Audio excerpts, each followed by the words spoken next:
Dis-moi Pascal, Bordeaux, le littoral, l'estuaire, le no-tourisme, c'est une manne financière pour chez nous, non? Ah ben, bien sûr que c'est une manne financière. On est assis sur un tas d'or avec toute cette pluralité de formes touristiques. Donc, d'abord, moi, je veux que le tourisme soit reconnu comme un secteur économique à part entière Mm. et non pas une petite économie de substitution quand il y a des problèmes X ou Y. Non, vraiment, on a un secteur fort, on a beaucoup de visiteurs, donc on peut largement monter en puissance. On a effectivement la ville de Bordeaux, on a le littoral, on a le no-tourisme, on a nos forêts, on a nos zones humides, on a l'estuaire. On a vraiment un superbe territoire sur lequel on peut développer cette activité touristique.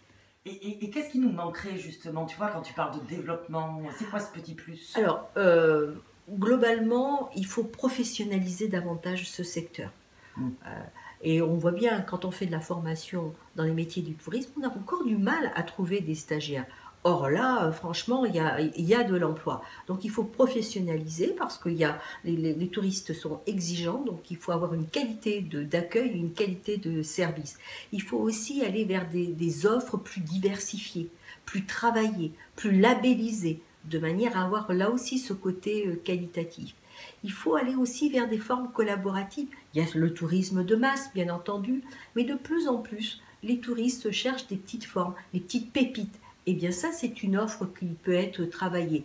Il faut donc que les territoires se professionnalisent, se structurent et qu'il y ait un meilleur partenariat entre le public et le privé. Parce que s'il y a un secteur où la combinaison fonctionne très bien, c'est bien sur le secteur touristique. Et alors du coup, est-ce que tu penses que ça va éliminer cette idée que le tourisme, c'est que sur une très courte saison pendant 2 mois? En fait, c'est un peu plus long. Bah, bien sûr, c'est un peu plus long. Plus le territoire est dynamique, plus le territoire est vaste, plus on a des formes touristiques à l'année. Ce que j'appelle, moi, on doit pouvoir ici faire 365 jours de tourisme. Mm. Comment? Avec l'événementiel. Et on a de très beaux événements sur la Gironde et sur la circonscription du Médoc en particulier. Il y a la culture.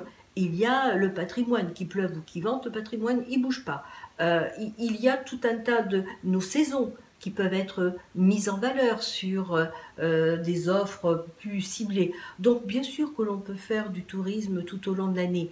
Simplement, il y a des rythmes à prendre et lorsqu'il y a un événementiel, mais que déjà les hôtels sont fermés ou les restaurants sont fermés, eh bien là, on a une rupture. Donc je crois qu'on est en train de bouger le tourisme d'affaires. Bien sûr que là, c'est une manne importante.